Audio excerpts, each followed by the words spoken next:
Well, the performance wasn't as good, and the performance was masked by branded, looking like we were doing better than we were because branded was doing well and clouding really bad results on non-branded where we were wasting a ton of money. There was a lot of money being wasted on terms that just weren't profitable.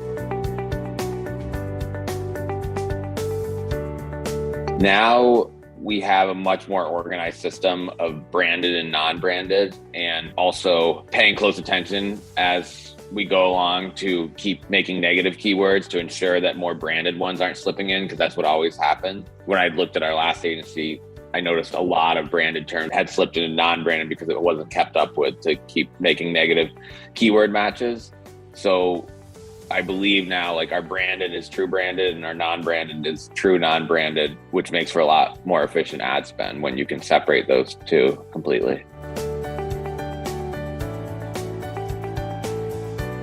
One thing that's worked really well is our smart shopping campaigns with Big Flare. Before Big Flare, we had the smart shopping all in one campaign, all product. Our account manager at Big Flare, who's been excellent, he found that some of the products in the smart shopping weren't doing very well and some were doing super well.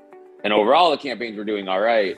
But if you separated them out into like lowest ROAS products, medium ROAS, and highest ROAS, and break them out into separate smart shopping campaigns, then we could get more scale and spend a lot more efficiently, like spend more on the winners and less on the losers. And it actually helped the performance across all of them, even the ones that were the lowest performing ROAS. By doing that, it somehow improved the ROAS on the lowest performers to make them profitable. So that was a big win, I think, and a really good idea to do that. I think Big Flare is super organized, which I really like, and very transparent about what's happening.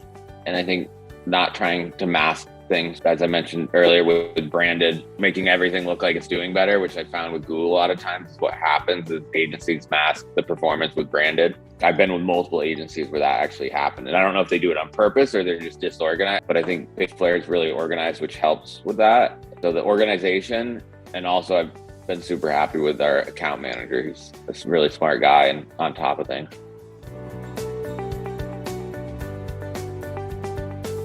I would say just go for it, as we've been with about probably at least 5 different Google agencies, and I've been by far the most happy with Big Flare. So, and I think it's the most efficient we've spent money on Google before, because I think Google, like all ad platforms, will take as much money as you're willing to put into it. And if you don't have somebody managing it in an efficient and organized manner, like you can waste a lot of money.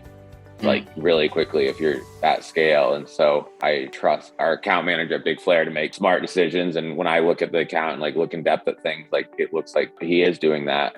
So I have a lot of trust in Big Flare, and I think their organization system helps that probably no matter who your account manager is, that will keep them in line, I imagine. No, I mean, I just say give Big Flare a chance, like just their onboarding process.